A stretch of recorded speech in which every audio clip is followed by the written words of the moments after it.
Hi all, and welcome to my channel, Fred Makes Things. Today we are making something.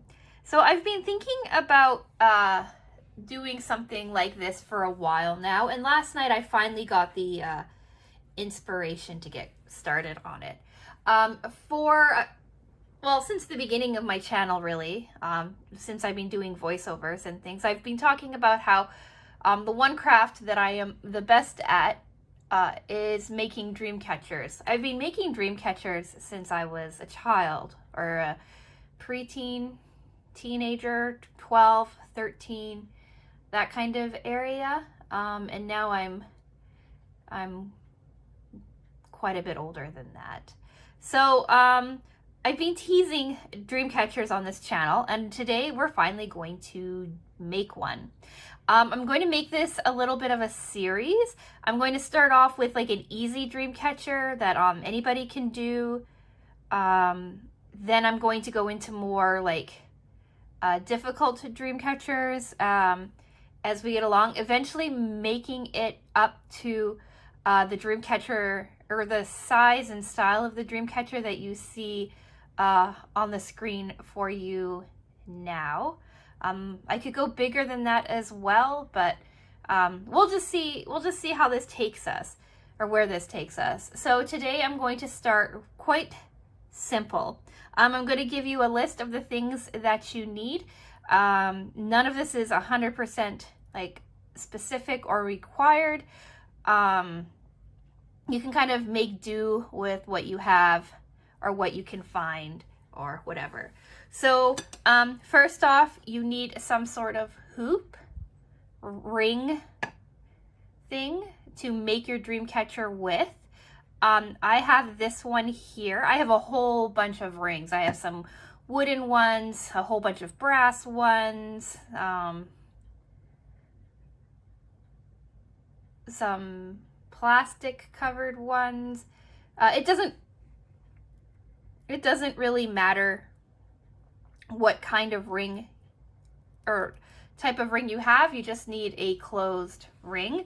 This one, if I had been thinking, I would have measured it before we started, but this one is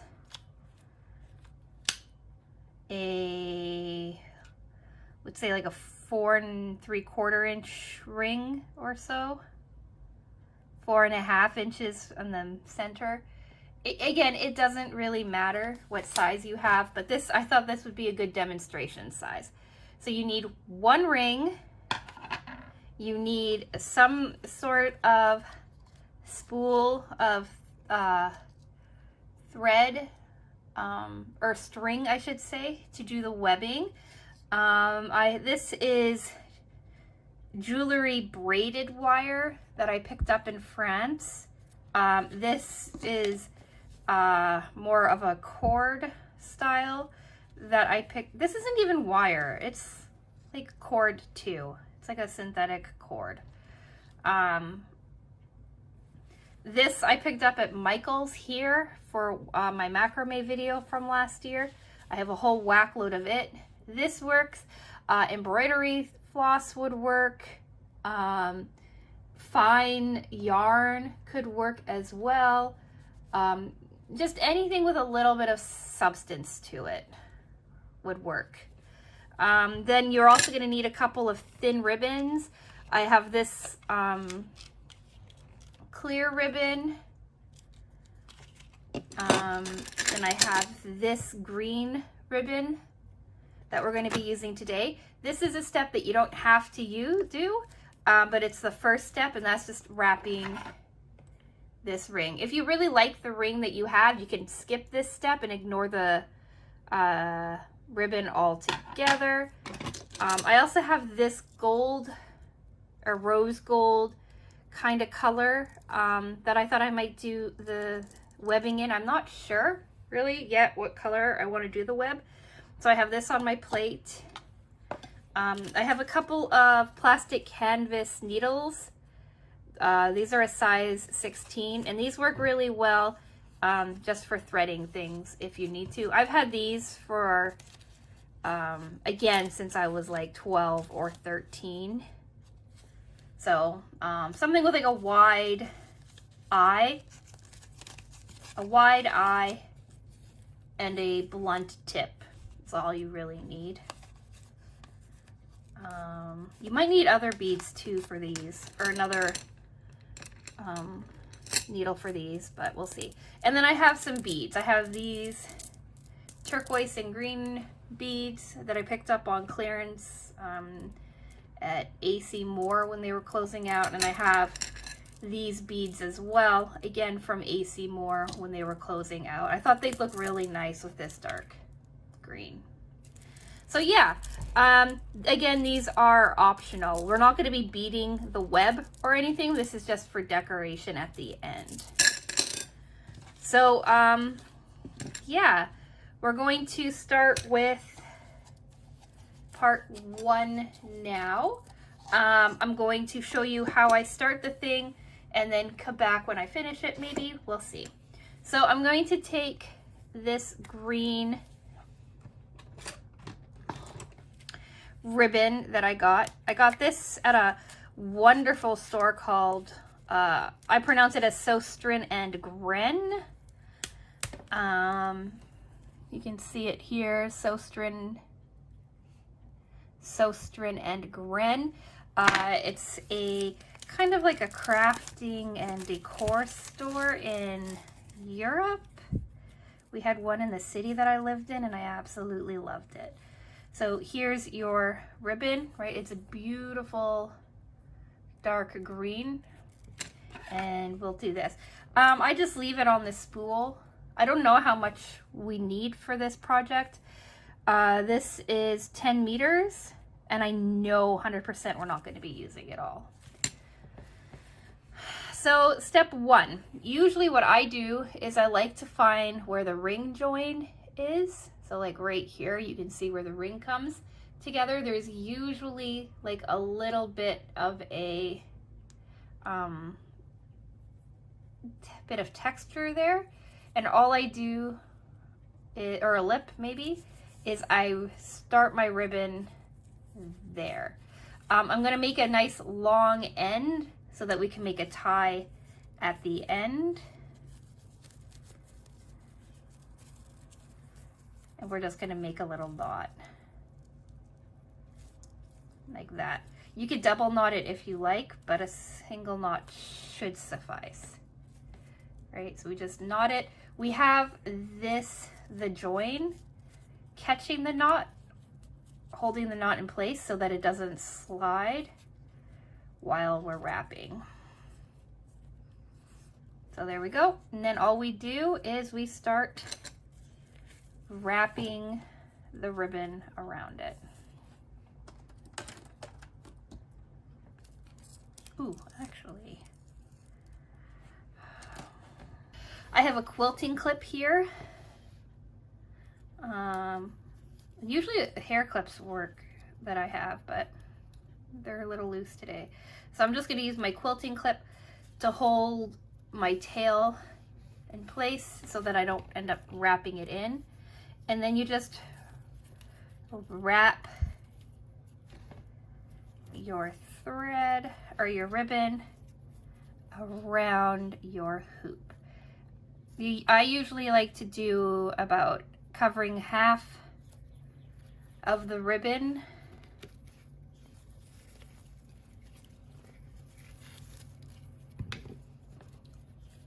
with every wrap so that you keep the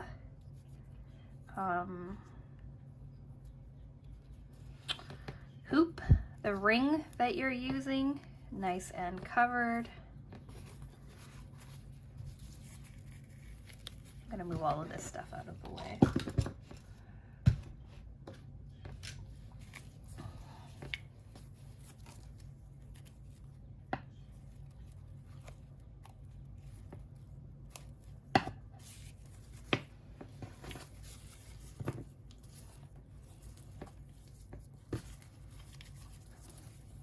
I'm gonna just wrap it a few times over.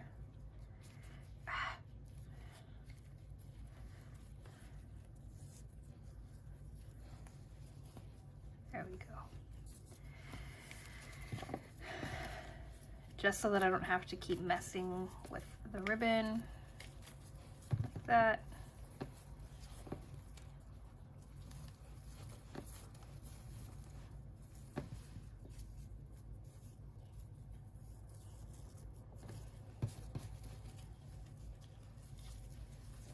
This is what I get for being impatient. All right, so you wrap it, and you wrap it, and you wrap it, right? Making sure it's nice and tight. Your knot might slip a little bit, that's okay. Wrap it, and then you just keep doing this all of the way around your hoop. And then I will be back to show you how I tie it off.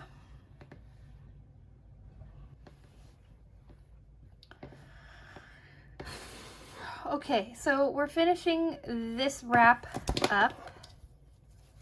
I switched over to a binder clip on this because it was getting a little unruly.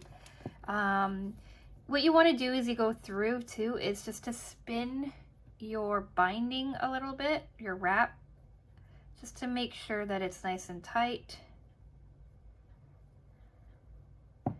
It'll get loose as you get towards the end that way, but mine's looking tight. There's a few like imperfections, but you're not really going to be able to tell.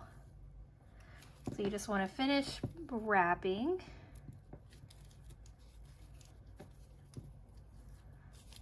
And what's nice about having this on a binder clip too is that you can just pull the ribbon and more will come out. You want to make sure too that your ribbon stays nice and flat.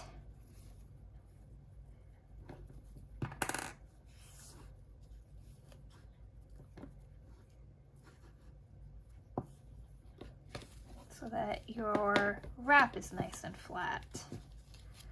So there we go. Everything is nice and flat. Now we're gonna take the binding, wrap it over the knot, or the ribbon, wrap it over the knot. I do it twice just to make sure that I'm nice and secure, like that. Right? Make sure all of that is nice and tight.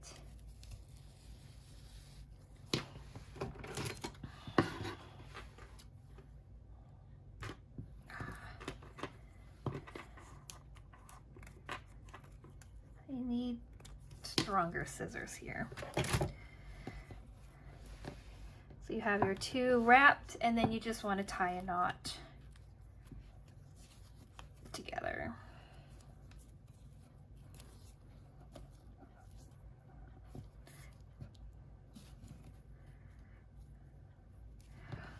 Right, fix any of your wrap that you have that you need to worry about. Here's your ribbons, right? You can like do a second knot just to make sure it's nice and secure.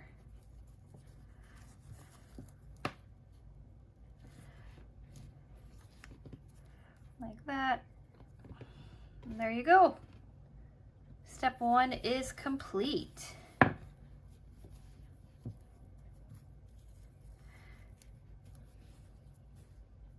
I'm just tying it like a brief knot for now, just to keep that out of the way. And next we are going to make my light brighter, and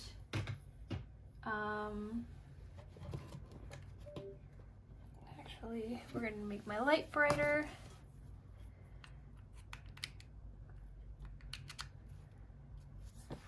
There we go. We don't need this ribbon right now, so we're going to move the ribbon and the other ribbon out, and then we're going to take our string. We've got this cord and this cord. I'm going to do the thicker cord just so that you can see it. And with this, I'm going to pull off quite a bit. I don't know. I never measure how much cord I need, but we're going to say this much.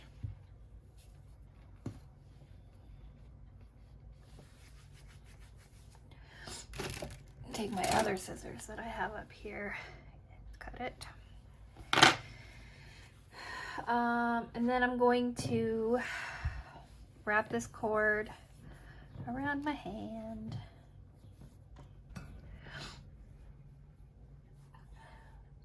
Okay, so I have my string cut. I had to stop my video and start it again because I got off on a tangent. And so I'm starting step 2 all over again. So we have our thread that we cut out, right? We have our hoop. And what we're going to do, again, we're going to create a little bit of a tail on this just to make life easier, but we're going to take it and we're going to double knot it.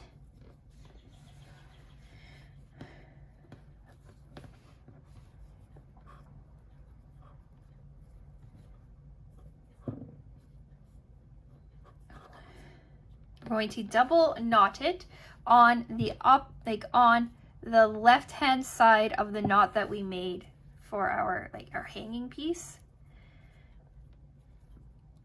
Just like that, right? We have a double knot, it's nice and secure, and we're going to keep the knot pointing down.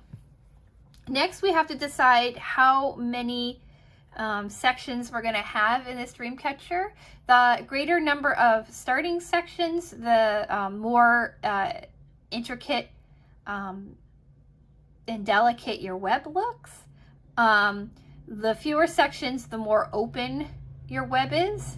So what I'm going to do is I'm going to do 8 or 9 sections. It depends as we're wrapping it.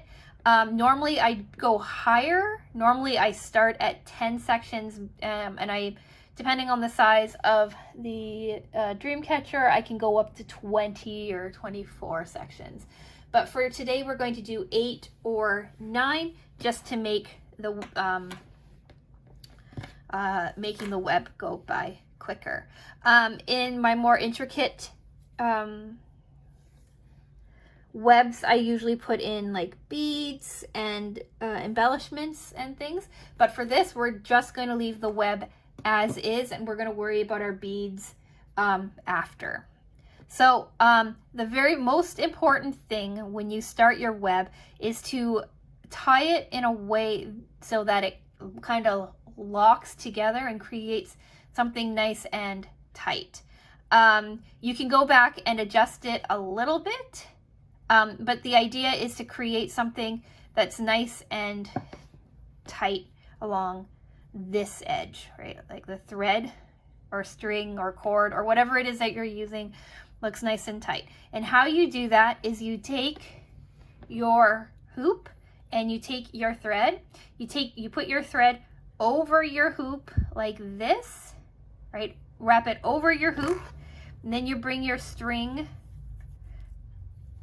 through the hoop between your thread and your hoop. So you see how I'm kind of making like a D shape here, right? You want to wrap your thread into your D so that when you pull it tight like this, you see how you have like a little crossover on your thread? That is what's going to lock your thread in place and not allow it to move a lot. Then you're going to pull it tight, right? The tighter you pull it, the stiffer your web will look. But you're going to pull it tight. Then you're going to hold this side, right, the knot that you just made, wrap it, make that D shape again, pull your thread up. Try not to get it all caught on things.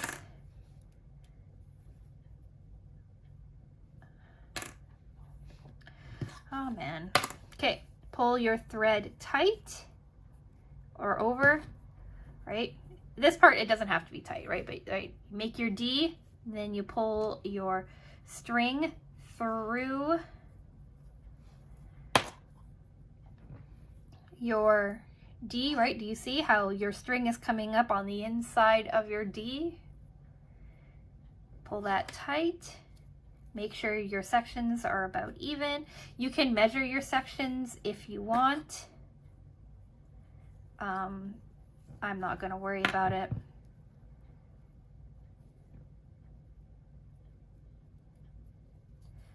like that. Right, pull it tight.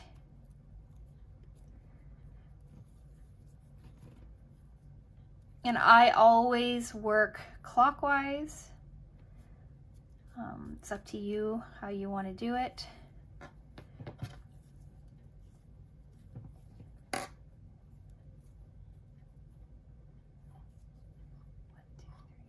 4.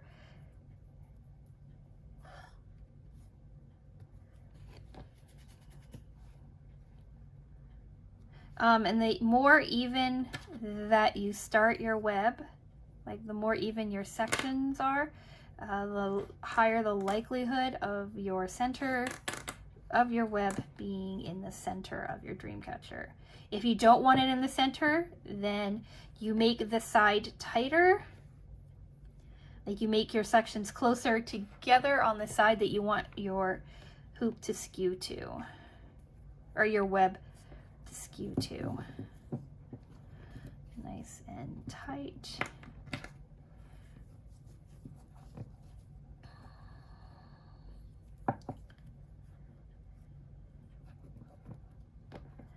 So we've got 1, 2, 3, 4, 5, 6. 1, 2, 3, 4, 5, 6. We're on our 7th, which is great.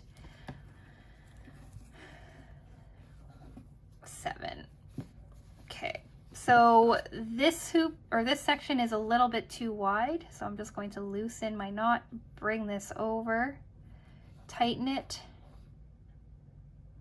That looks okay. Bring 7 over, tighten it. That looks good. So when you're ending your sections, you want this top one to be smaller than all of your other ones. I aim for about having it at about 2/3 the size of your other hoop, like of your other sections. And that's because you're going to take this thread and start wrapping it into here, right into the first layer or first round of your web. This is where the embroidery needle comes in handy, or these needles come in handy, because it lets you insert into here better and gives you more control of your web. So I'm going to do that really quickly. Put my needle on, bring it up into here, and then rebind it. Oh, I don't need to do that. These are thick.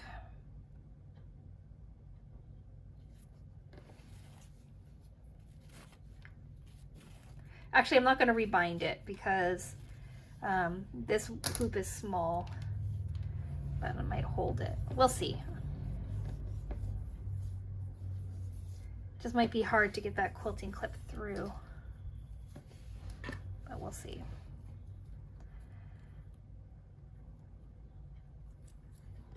Normally, I'm working on much larger hoops, so having the quilting clip doesn't really matter, or on the hoop, because you have like longer time to work with the sections. So there you go. All of these are nice and tight, mostly tight, right? And now you're going to start on your next row. To lock your thread in, you want to do the same thing. Make a D and make sure that your thread is coming through the other side. Just like you did on your first row.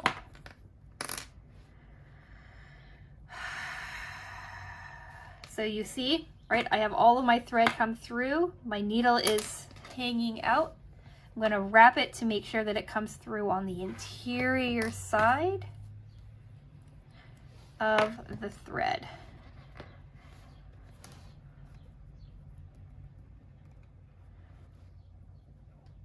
You want to make sure everything is tight and pull. Right, just like that. So again, ignore this. We'll take care of this in a second. Right, and then we do the next one. Through and around. Just like that. Follow with all of your string.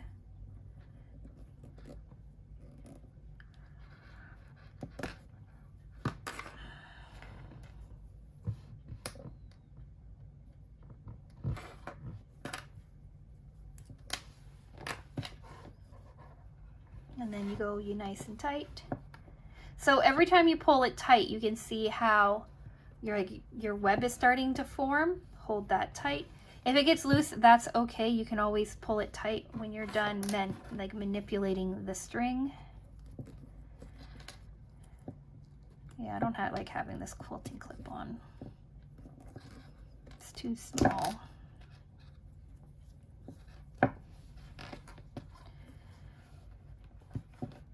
And around. Let's see what happens if I take the clip off.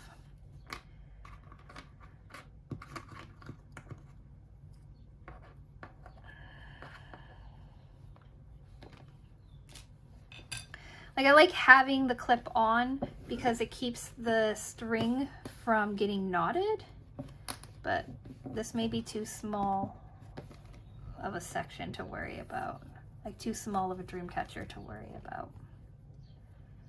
But this is also why I cut it off of the spool, because these sections are usually just too small to keep a to be able to wrap it through the web.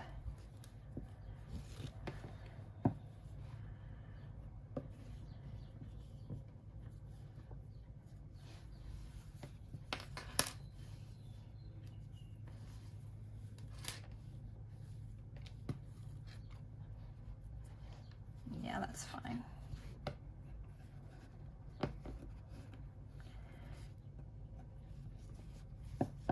Now, your knots don't always have to hit the center in your first run.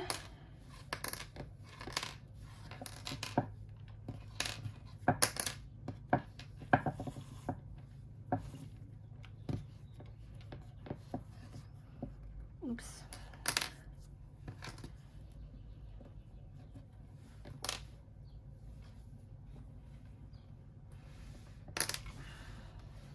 Hit the center on your first run, right? So you can see, right? You can always go back and move them around until you get to your next row.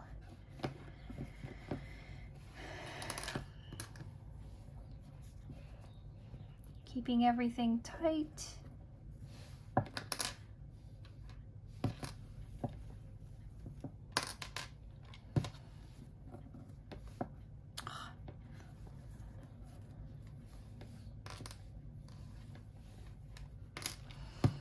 A bit out of practice.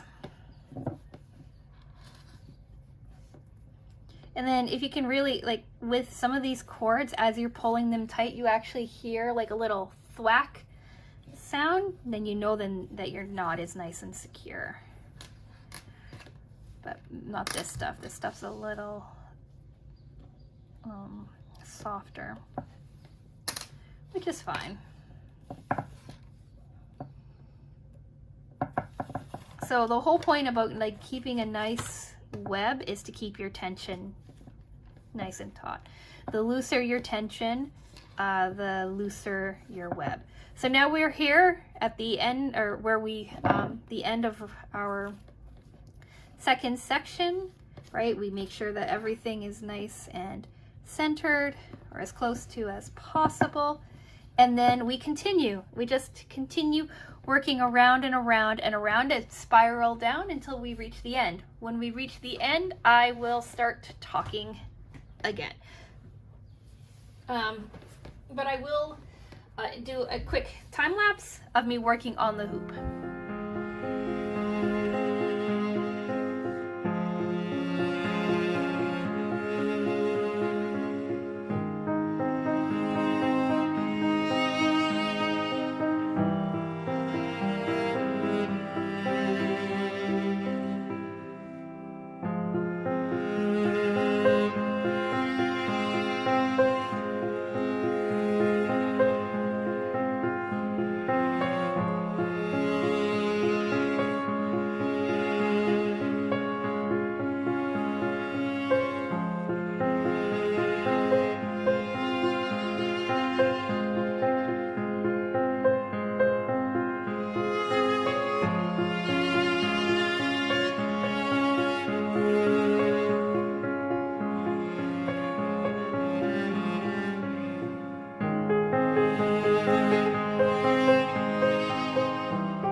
So a couple of things. If you don't like how your web is turning out, like the tension is too soft or something like that, you can undo this knot really easily and just start over.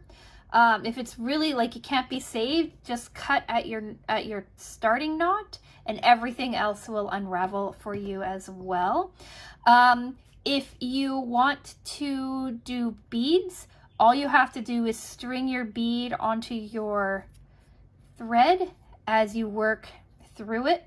Like I said, in my next Dreamcatcher video, I'll string some beads for you. But we're here at the end of this web. So I could probably do like a couple of more layers, but because I have such a large open web, I'm gonna leave my center hole open quite wide too. So here we are, we're back at the starting point, right? So all I'm going to do is I'm going to wrap everything around once. So instead of, I'm just gonna run my thread through without doing like the little knot, just to create like a nice little end point.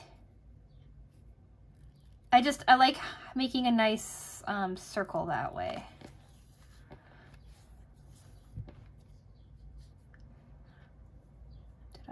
Yeah, I spun that one.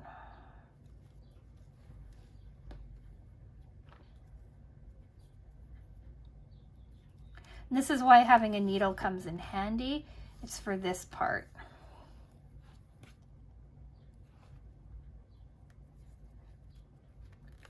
Right, when you get into like the really delicate knot or the really delicate part of your web or the thin part of your web.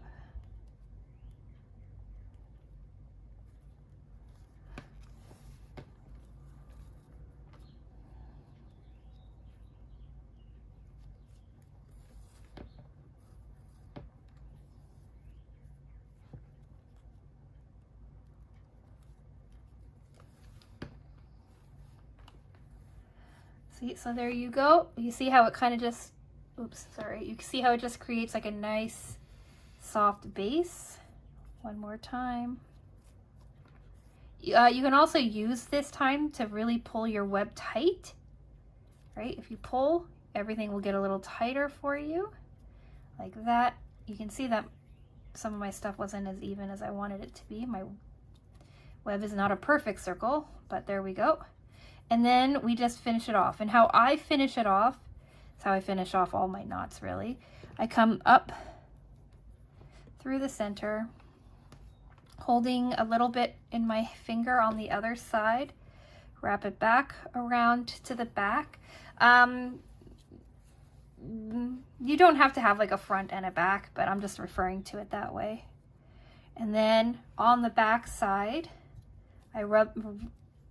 I pull my thread through one way, right? So you see how I have it running through, right? Like this and in, and then I run it through here, like that.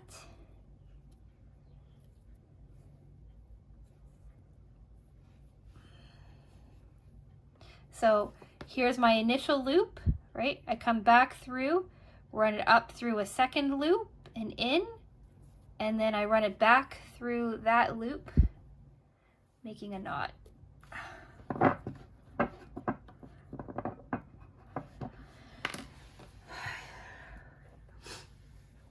Again, you can secure this with a little glue if you like.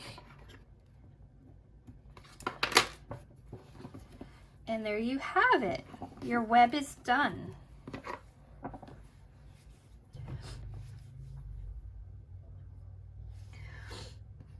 Okay, so I ended saying that if you want, you can just leave this as is, or you can add some beads and decoration.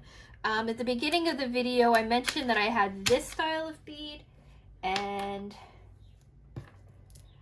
this style of bead, and to keep things consistent, I'm going to tell you what happened. So the size of this bead does not, like the hole on this bead does not fit the ribbons or the extra string that I had for the webbing.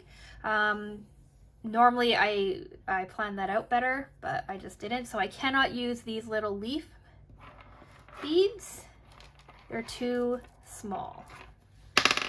So I'm just gonna put those to the side, and in a future video I'll talk about how you can work with beads that don't quite fit.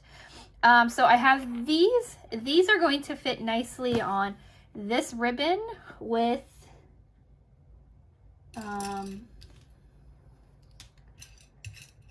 this needle that I sourced. So all of that is fine. What we're going, I cut 3 lengths of this ribbon here. So it's from this spool that I talked about at the beginning. And I cut 3 lengths of exactly the same size of this ribbon here. And that was from, right, the wrap ribbon that we used. So what I'm going to do is I'm going to combine 1 ribbon from each side. Right? First I'm going to string these. Okay, so I've strung 2 beads per ribbon, and then I tied the ribbon off at the bottom per white ribbon. I didn't do it on the green, mostly because they don't fit very well, and I always got tired of trying. So anyway, so we have the 3 ribbons with the beads on them, and then on the green ribbons I just did 2 little knots on the bottom just to give it a little bit of something. Now we're going to take the green ribbon, make sure it's nice and flat. Right, we're going to take the white ribbon, make sure they match up. They don't have to match perfectly. In fact, it looks kind of nice when one side is a little bit staggered over the other. All right, like that, however you want to do it. Then we're going to find just above the, I don't know, quarter mark on the top. Pull everything through, make a little knot like that. Oops, I tied it backwards. Did I tie it backwards? No, I didn't. Okay. Like that. And then you have some stuff dangling. We'll do it on the other side. You can be like really precise of how you want these to dangle, right? Like one side higher than the other, one side lower than the other.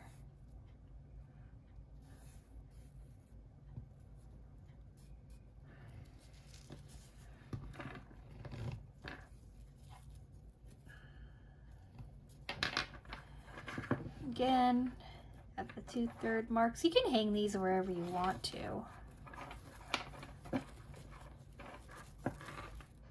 Oops, I did this backwards. All you want to do is make sure that how you have them tie or sit is the same on both sides. What I mean by that, I'll show you just a second.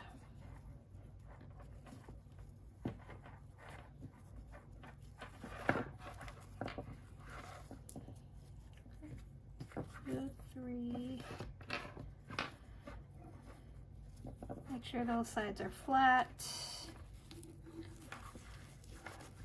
Pull it through. So you see how this side has this part pointing up, right? And then this side it's pointing up. And that just keeps consistency on both sides. And then for your bottom one, you're going to tie it right in the middle. I'm going to keep these ones even.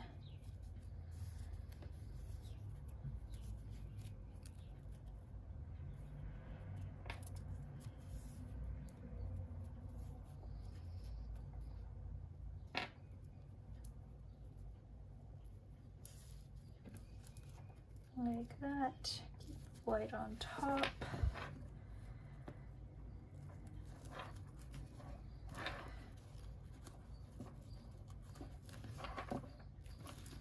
Did it again.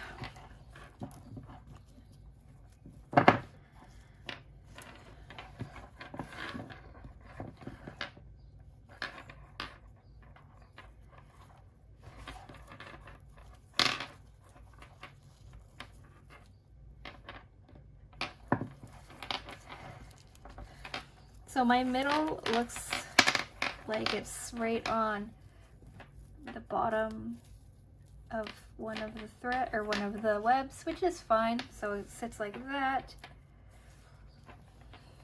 And there you go. There you have it. I'll insert a picture of it hanging, so you get a better idea of how all of this stuff looks. I'll show you how it's hanging normally, with it's hanging right here, and then I'm going to shift these down to here because I think I like them hanging more together, and then I'll let you decide. So there you go. Simple Dreamcatcher tutorial done, we'll say. If you need any clarification, feel free to ask in the comments below. I don't think my walking through on how to do things is as clear as it could be. So feel free to ask in the comments below what exactly it is that, if you have any questions, if you need any clarification. I respond to all comments usually. Sometimes I don't know how to respond or something, and then those kind of end up dangling. But for the most part, I respond to all comments because I'm a tiny, tiny channel. Yeah, so the next one will be, I'm